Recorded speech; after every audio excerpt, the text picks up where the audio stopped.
తెలంగాణలో 6 గ్యారంటీలలో భాగంగా 200 యూనిట్ల కరెంటు ఉచితంగా ఇస్తానని చెప్పి తెలంగాణ ప్రభుత్వం చెప్పింది. అయితే నిన్ననే స్పష్టం చేసింది. ఎట్లా ఇస్తుంది, ఎట్లా అప్లై చేసుకోవాలా అని స్పష్టం చేసింది. దాన్ని నేను మీకు ఎక్స్ప్లెయిన్ చేస్తాను. 200 యూనిట్ల కరెంట్ని మనం ఎట్లా దరఖాస్తులు ఎట్లా చేసుకోవాలి, ఫస్ట్ ఏ ఆఫీస్కి పోవాలి, ఆ ఆఫీస్ నుండి మళ్ళీ ఏం ఫామ్లు తెచ్చుకోవాలి, దానికి ఏం అటాచ్ చేయాలి, ఇట్లాంటి విషయాలన్నీ చెప్తా.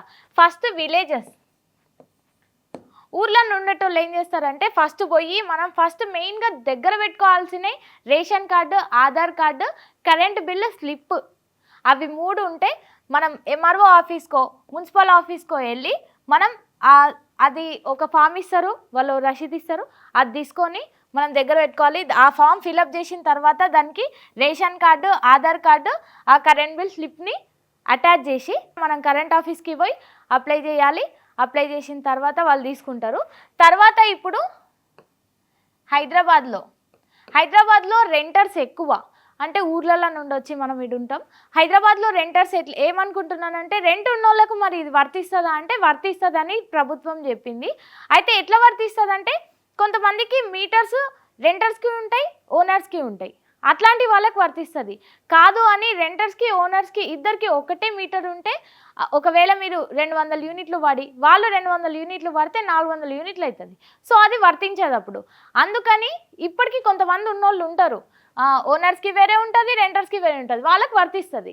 200 యూనిట్ల లోపే, ఒకవేళ 201, 202 యూనిట్లు అయినా ఖచ్చితంగా మనం పైసలు కట్టాల్సిందే. అయితే ఇంకోటి ఏంటంటే మనము మన ఇంటికి కాకుండా వేరే అవసరాలకు వాడితే వాళ్ళు చట్టపరంగా చర్యలు తీసుకుంటామని కూడా అధికారులు చెప్పిండ్రు.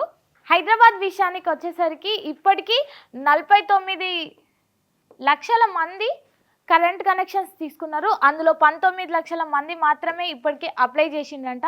అప్లై చేసిన దాంట్లో కూడా కొంతమంది రేషన్ కార్డు లేదు అని చెప్పి క్యాన్సిల్ చేసినవి ఉన్నాయి.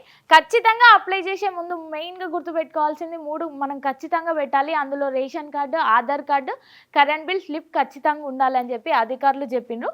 అయితే ఇప్పటికీ మస్తు మంది కరెంట్ బిల్స్ మీటర్స్ ఉన్న వాళ్ళు ఉన్నారు. అందులో లబ్ధిదారులు ఎవరు అనేది నిన్న క్లియర్గా చెప్పిండ్రు. 39 లక్షల మంది లబ్ధిదారులు ఉన్నారు. ఆ లబ్ధిదారులకు మాత్రమే ఇది వర్తిస్తుందని చెప్పిండ్రు. ఎందుకంటే కొంతమంది ఎక్కువ వాడచ్చు, తక్కువ వాడచ్చు, 200 లోపు వాడిన వాళ్ళకే ఇది వర్తిస్తుందని చెప్పి ప్రభుత్వం చెప్పింది. అయితే ఇవన్నీ అప్లై చేసినాక వాళ్ళు మన ఇంటికి వస్తారు. మన ఇంటికి వచ్చి అధికారులు మన ఇంటికి వచ్చి ఇది నీ ఆధార్ కార్డేనా, నీ రేషన్ కార్డేనా, నీ స్లిప్పేనా, ఇది కరెంట్ బిల్ స్లిప్పేనా అని చెప్పి చెక్ చేసుకున్న తర్వాతనే మీరు అర్హులవుతారు. అప్పటి వరకు అర్హులు కారు.